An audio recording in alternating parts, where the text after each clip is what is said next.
5 का 89 हम लोग करेंगे। यार इतना आसान सवाल है, इन लोगों ने इतना मुश्किल बनाया हुआ है।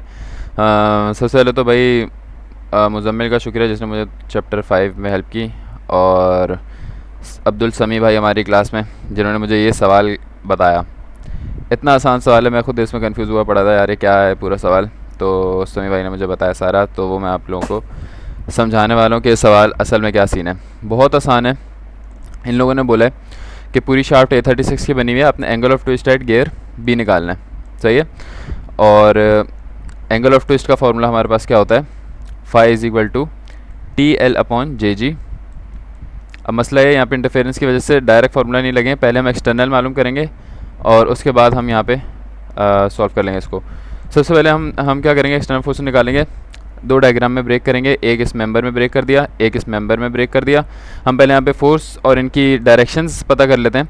ये घूम रहे हमारा क्लॉकवाइज में, ऐसा ही है। ये घूम रहा है 15 की फोर्स क्लॉकवाइज हमने लिए है नेगेटिव में, सही है। तो ये -15 का यहाँ मोमेंट लग रहा है। अब हमने ये इंस्पेक्शन करनी हो कि अगर ये क्लॉकवाइज घूम रहा है तो ये गियर भी तो क्लॉकवाइज घूम रहा होगा, सही है। ये इससे कनेक्टेड है ना।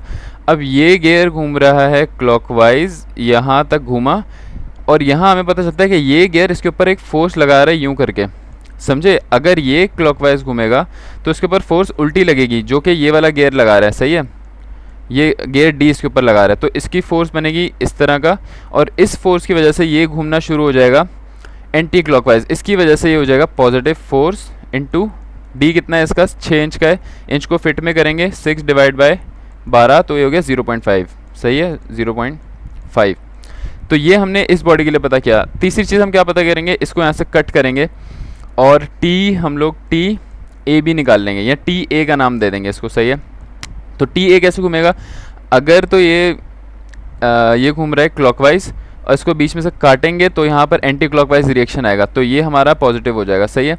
तो जब मैं इस बॉडी की बात करूँगा, बड़ी वाली बॉडी को मैं बॉडी 1 कह रहा हूँ, छोटी वाली बॉडी को मैं बॉडी 2 कह रहा हूँ, सही है। जब मैं बॉडी 1 की बात करूँगा इस वाली बॉडी की, तो मेरे पास कितने मोमेंट लग रहे हैं, जब मैं इसको यहाँ से काटूंगा 3 मोमेंट लगेंगे। एक वो फोर्स जो यहाँ बना रही है, सही है, F/D ये मोमेंट बन जाएगा, एक ये बनेगा और एक इसके रिएक्शन में ये बनेगा। साइंस कन्वेंशन मैंने आपको बता दिए, 15 वाला नेगेटिव है, बाकी दोनों पॉजिटिव है। हमने यहाँ पे समीशन MX लगा दिया, सही है, ये क्लियर हो गया। अब दूसरे वाले की बात कर लेते हैं, दूसरी बॉडी के लिए। पहले हम दोनों के मोमेंट्स वगैरह मालूम करेंगे, दूसरी बॉडी की बात करेंगे। तो अब मैं इंस्पेक्शन कर रहा हूँ कि ये घूम रहा है यूँ, सही है। इसकी वजह से भी ये घूमेगा यूँ क्लॉकवाइज, जिसकी वजह से ये यूँ घूमेगा, ऐसा ही है ना। ये आप खुद ही देख सकते हैं कि ये क्लॉकवाइज घूम रहा है तो ये घूमेगा एंटी क्लॉकवाइज। अब ये तमीज़ से घूम रहा है एंटी क्लॉकवाइज, यहाँ तक घूमा, जैसे यहाँ पहुँचा मुझे क्या पता चला, मुझे पता चला भाई यहाँ पे फोर्स लगा रहा है ये वाला, समझे आप फोर्स की डायरेक्शन समझे, क्योंकि ये यूँ घूम रहा था। तो एक मिनट एक चीज़ कंफ्यूजिंग, सही है। तो अब हमने जब फोर्स ब्रेक कर दी, तो अगर ये है गियर D और ये है गियर C। अब जब मैं इन दोनों को ब्रेक करूँगा तो अगर इस पे यूँ फोर्स लग रही है तो इस वाले पे यूँ लगेगी बैलेंस करने के लिए, ऐसे ही है ना। अगर ये यूँ क्लॉकवाइज घूम रहा है और ये भी क्लॉकवाइज घूमेगा, और क्लॉकवाइज घूमने की वजह से ये जो गियर का वेट है यहाँ पर फोर्स लगेगी, ऐसा ही है। तो C आपका एंटी क्लॉकवाइज की तरफ एक फोर्स लगेगी, जैसे ये लग रही है। तो जब मैं इसको ब्रेक करूँगा तो D पे कैसे लगेगी, D पे फोर्स लगेगी आपकी यहाँ से, और ये इसको यूँ घुमाएगा, जो कि क्या है, एंटी क्लॉकवाइज घुमाएगा। तो इसलिए आपका क्या होगा, F/1 पॉजिटिव आ गया। जब मैं इसकी बात करूँगा तो इसमें दो फोर्सेस लगेंगी, एक ये वाली फोर्स लगेगी जो इसको घुमाएगी, और एक इसकी रिएक्शन फोर्स है। रिएक्शन फोर्स है TE, सही है। अगर और यहाँ पे F/D कितना है, जो इसका रेडियस है, रेडियस कितना है 12 इंच डिवाइड बाय 12, तो फिट में कन्वर्ट करने के लिए 1 फिट हो गया, सही है। तो F/1 पॉजिटिव, और इसके रिएक्शन में क्लॉकवाइज घूमेगा TE यहाँ पे नेगेटिव आ गया, सही है। ये दोनों इक्वेशन बन गई हमारी। अब क्या होता है हमारे पास, जब दो गियर साथ में लगे हुए होते हैं तो उन दोनों का थीटा डी बराबर होता है। ये फार्मूला कहाँ से आता है, जब दो गियर आपस में एक साथ लगे हुए हैं तो V दोनों की वेलोसिटी सेम होती है, V r ओमेगा होता है, और ओमेगा होता है θ/2π के बराबर, सही है। तो जब यहाँ पे r θ/2π और r θ/2π लिखेंगे तो ये दोनों कट जाएंगे। और जब भी दो गियर आपस में लगे हैं तो हम उसमें क्या रिलेशन लगा सकते हैं, r θ आर थीटा 2। सही है, तो यहाँ पर हमने यही लगा दिया, R theta C is equal to R theta D. R हमें पता है, आर डी हमें पता है, थीटा डी। अच्छा, अब इन लोगों ने यहाँ पर ये जो साइन चेंज किया ना, ये आपको करने की ज़रूरत नहीं है। असल में इन लोगों ने आसान पार्ट लिया है। इन लोगों ने बोला कि यार 70 हमने मुश्किल तरीके से कर दिया, तो 89 हम आसान तरीके से करके दिखाएंगे। लेकिन आपको अगर दिल चाह रहा है तो आप इसको भी 70 के तरीके से कर सकते हैं। कैसे करेंगे देखते हैं। सबसे पहले थीटा डी, सही है, थीटा डी किसके बराबर है, ये वाला थीटा डी। तो थीटा डी का फॉर्मूला बनना चाहिए T E D L E D upon J G. सही है, एल ई डी कितना है 3 फिट, ये आ गया 3 फिट, रेडियस इसका 1 है, ये आ गया, जे जी आपका कट जाएगा क्योंकि सबका सेम है। तो टी ई डी क्या चीज़ है, टी ई डी वो फोर्स है जो आप इसको काटने के बाद आपके पास आएगी। सही है, और इसी तरह से आपके पास टी बी सी ये होगी जो काटने के बाद आएगी, और टी ए बी वो होगी जो इसको काटने के बाद आएगी। अच्छा, अब क्या हो रहा है यहाँ पे, अब हमने ये लगा दिया। सही, यहाँ तक हम लोग पहुँच गए, एक इक्वेशन ये बन गई, एक ये बन गई, अब हम लोग यहाँ तक पहुँच गए और हमने इसको खोल दिया। अब हमने इसको खोला क्यों, वो इसलिए क्योंकि अगर 70 से कंपेयर करें ना, हर गियर की अपनी एक सरफेस होनी चाहिए। सही है, हर गियर की अपनी सरफेस होनी चाहिए जहाँ पे वो गियर आराम से अपना फार्मूला लगा सकते हैं टी एल अपॉन जे जी। सरफेस नहीं होगी तो उसकी लेंथ नहीं होगी, तो इसका मतलब ये फार्मूला वैलिड नहीं होगा। ख़ास तौर पे क्वेश्चन नंबर 70 में अगर जाएं, मैं दिखाता हूँ। जैसे हम यहाँ पे आ गए क्वेश्चन नंबर 70 में, यहाँ पर ये कौन सा है, 70 है। अच्छा, यहाँ पर देखें ई मोमेंट लग रहा है, ये ई की सरफेस है, हमेशा कोने वालों को तो देनी है लाजमी, और ये सरफेस डी की है। सी के लिए कोई सरफेस नहीं बची और बी के लिए ये वाली सरफेस है। अगर मैं यहाँ से स्टार्ट करता हूँ, फर्स्ट करने मैं कहता हूँ कि ये बी की सरफेस है, ये सी की है, ये डी की है, तो ई के लिए कोई सरफेस नहीं बची, तो ये इनवैलिड हो जाएगा। कोनों वालों के लिए लाजमी सरफेस होना ज़रूरी है, और जिसके पास सरफेस नहीं होगी, अटक गया शायद, जिसके पास सरफेस नहीं होगी उसको आप एक्सपेंड नहीं कर पाएंगे। जैसे कि यहाँ पर हमने वही आर थीटा वाला फार्मूला यूज़ किया है, ये आज जाके वहाँ जाके डिवाइड हो गया। तो यहाँ पर हमने थीटा सी को खोला नहीं है। सही है, थीटा सी को हमने खोला नहीं है, बल्कि कैलकुलेट किया है थीटा बी के। हाँ, थीटा बी को हमने खोला है ऊपर, हमने पहले सॉल्व कर लिया, यहाँ पे खोलना चाहिए था टी एल अपॉन जे जी। थीटा बी को क्यों खोला, क्योंकि इसके पीछे पूरी एक सरफेस है, तो जिस गियर की अपनी एक सरफेस मौजूद हो वहाँ पर आप ये फार्मूला को खोल सकते हैं और सॉल्व कर सकते हैं। इसी तरह अगर हम 80 में चलें तो यहाँ पर सबके पास सरफेस है और हम सबको खोल सकते हैं। तो अगर मैंने डी को खोलना है, थीटा डी को, तो इसके लिए ये रही सरफेस, तो मैं यहाँ पे टी एल अपॉन जे जी लगा दूंगा। सही है, टॉर्क क्या बनेगी, टॉर्क बनेगी टी ई एल ई या L E D upon J जी। अच्छा, जे जी सबका सेम है इसलिए हमने काट दिया। आप फ़र्ज़ करें कि ये सॉल्यूशन गलत हुआ है, वैसे गलत नहीं हुआ हुआ, लेकिन फ़र्ज़ करने के गलत है सारा। सही है, इसको छोड़ के मैं वापस ये इक्वेशन बनाऊंगा दूसरे तरीके से जो हमने पहले से पढ़ी हुई है। अरे मिट क्यों नहीं रहा भाई, हैक तो नहीं होगी, मिट गया भाई। अच्छा, कैसे पढ़ी हुई है भाई हमने, तो अब हमने क्या निकालनी है, सबकी टी निकालनी है, टॉर्क निकालनी है। ये फार्मूला आया, फार्मूला खोल दिया, हमने निकालनी है टॉर्क ए बी, ये गौर से सुनना है, हमने निकालनी है टॉर्क बी सी, और हमने निकालनी है टॉर्क डी ई। हमें फोर्सेस की डायरेक्शन पता है, हमें पता है टॉर्क कब निकलती है, इसको काटूंगा तो टॉर्क ई आ जाएगा, इसको काटूंगा टॉर्क बी सी आ जाएगा, इसको काटूंगा तो टॉर्क ए बी आ जाएगा या टॉर्क ए आ जाएगा, इसको जो भी बोलना है आपने वो बोल सकते हैं। तो मैंने इसको काट दिया। सही है, अब इसको काटने के बाद मैं क्या देखता हूँ, मैं देखता हूँ कि ये घूम रहा है क्लॉकवाइज। सही है, और हमने क्लॉकवाइज क्या लिए, हम सिर्फ अभी इस पोर्शन की बात करेंगे, मैं यहाँ पे समझाता हूँ। ये रहा और ये आपका गियर है जो कि क्लॉकवाइज घूम रहा है। अब मैं इसको काटूंगा तो इसका रिएक्शन एंटी क्लॉकवाइज आएगा। सही है, और क्लॉकवाइज हमने क्या लिए, नेगेटिव लिए, एंटी क्लॉकवाइज हमने पॉजिटिव ले लिया।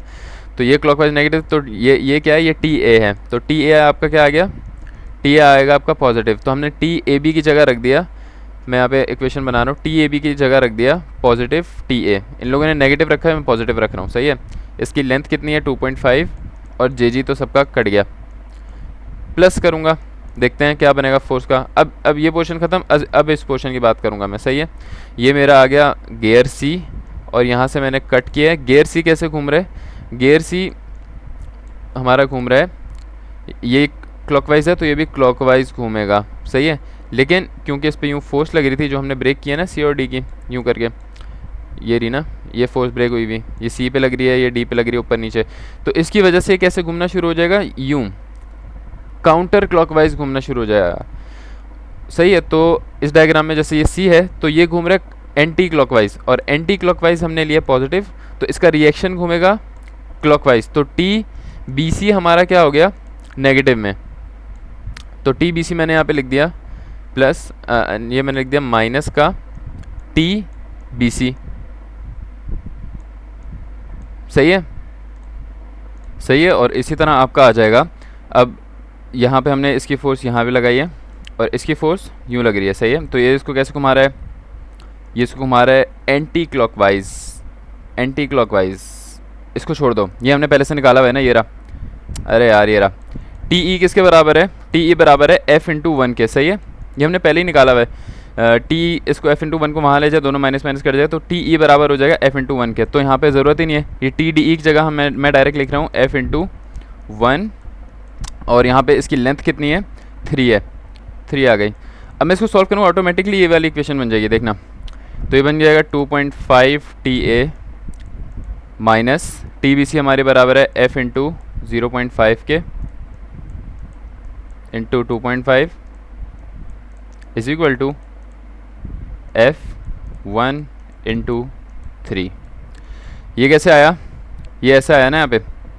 यहाँ पे कितनी फोर्स, अगर मैं सिर्फ इस सेक्शन को ले रहा हूँ यहाँ पर यूँ करके, ये मैंने इसको काट दिया यहाँ पर, और ये आपका फोर्स नीचे लग रही है, तो ये कैसे घूम रहा है, एंटी क्लॉकवाइज घूम रहा है। तो यार ये रहा, यहाँ पे टी बी सी की जगह हमने एफ 0.5 डाला है, तो टी बी सी आपका एफ इंटू 0.5 है। सही है। यहाँ पर एक हमने इसको यहाँ से ये वाली टॉर्क ली है टी ए, एक हमने डाली है टी बी जो कि यही लग रही है एफ इंटू 0.5, टी बी इसी के बराबर है। सही है। और यहाँ पे हमने ये 15 वाली लिया, तो टी बी की वैल्यू डाली, टी ए की वैल्यू डाल दी और एफ़ की वैल्यू डाली। इन दोनों सबको सॉल्व करूँगा, डिवाइड बाय 2.5 किया मैंने जब, तो मेरे पास बन रहा है टी ए माइनस का 0.5 F is equal to 2.4 F. ये बन गया। इन लोगों ने 2.4 टी ई लिखा हुआ है और टी ई किसके बराबर है, एफ़ के बराबर है। तो आपकी मर्ज़ी, आप यहाँ पे टी ई लिखो या एफ़ लिख दो, तो सेम इक्वेशन बन गई। सही है। फिर यहाँ पे क्या बन गई मेरे पास इक्वेशन, ये एफ़ की फॉर्म में बन गई, सिर्फ टी ए हमारा एक अलग चीज़ है। तो यहाँ से मैंने टी ए की वैल्यू निकालूंगा, क्या बनेगी टी ए की वैल्यू, टी ए की वैल्यू बनेगी 15 माइनस एफ़ इंटू 0.5 बराबर है टी ए के। ये वैल्यू आप यहाँ पे रखोगे तो एफ़ की फॉर्म में पूरी इक्वेशन, इस पूरे को सॉल्व करोगे तो एफ़ की वैल्यू आपके पास आएगी 4.412 आ गई। सही है। और यही बराबर है किसके, टी ई के। ये देखा है, ये दोनों बराबर हैं, और ये दोनों वैल्यू आप इसमें रख दोगे एफ़ की वैल्यू, तो आपके पास टी ए की वैल्यू भी आ जाएगी। और इसी तरह ये भी लंबी की हुई है, इसको भी छोड़ दो, क्योंकि आपके पास जो फाई की वैल्यू आएगी ना, उसमें आप मॉड लगाते हो आखिर में और आपका आंसर पॉजिटिव ही आएगा, तो ये भी इतना बड़ा कोई मसला नहीं है। तो ये आपका हो गया सवाल ख़त्म। अगर एक चीज़ में कन्फ्यूजन है तो मैं आपको वापस बता देता हूँ, सवाल ख़त्म हो गया, आप लोग जा सकते हैं। लेकिन अगर एक चीज़ में कन्फ्यूजन है तो मैं बता दूँ कि टी बी सी का सीन क्या है, इसको हमने एफ इंटू वो कैसे लिया टी बी सी को। तो टॉर्क इंटू बी सी हमने ये निकालना है। सही है। तो ये बहुत सिंपल है। क्या लग रहा है, अगर मैंने यहाँ पे टी बी सी निकालना है तो मुझे पता है यहाँ पर जो फोर्स कैसी डायरेक्शन है, यूँ डायरेक्शन है, तो फोर्स इसको कैसे घुमा रही है, anti clockwise, anti clockwise positive है। तो जब मैं इसको काटूंगा तो यहाँ पे टी बी सी क्या घूमेगी, क्लॉकवाइज घूमेगी। तो टी बी सी घूमेगी क्लॉकवाइज, तो टी बी सी बराबर होगी माइनस का एफ इंटू 0.5। ऐसा ही है। सही है ना, दोनों बराबर होती है ना। तो अगर ये आपकी यूँ घूम रही है, क्या कहते हैं, एंटी क्लॉकवाइज, और अगर एफ अच्छा साइन मैंने कर लेती है, अगर आपकी एफ इंटू 0.5 क्लॉकवाइज घूम रही है तो बराबर है टी बी सी के। लेकिन टी बी सी आपका कैसे घूम रहा है, इसके रिएक्शन में क्लॉकवाइज घूमेगा, तो ये नेगेटिव टी बी सी हो गई। इसलिए मैंने यहाँ पे जब इक्वेशन बनाई थी तो यहाँ पर मैंने इसको नेगेटिव रखा था। सही है। तो मेरी इक्वेशन के मुताबिक ये पॉजिटिव, ये नेगेटिव और ये पॉजिटिव हो गया था। सही है। एक ही बात है, समझो हम यहाँ पे बाहर माइनस लगा दिया, ये इक्वेशन बन गई। इस तरह से मैंने ये इक्वेशन सॉल्व किए। इसके बाद मैं आपको यही वीडियो वापस डालूंगा वीडियो पे दूसरे तरीके से, जैसे इन लोगों ने किया हुआ है, ये भी समझा रहा हूँ मैं। सही है, अगली वीडियो में।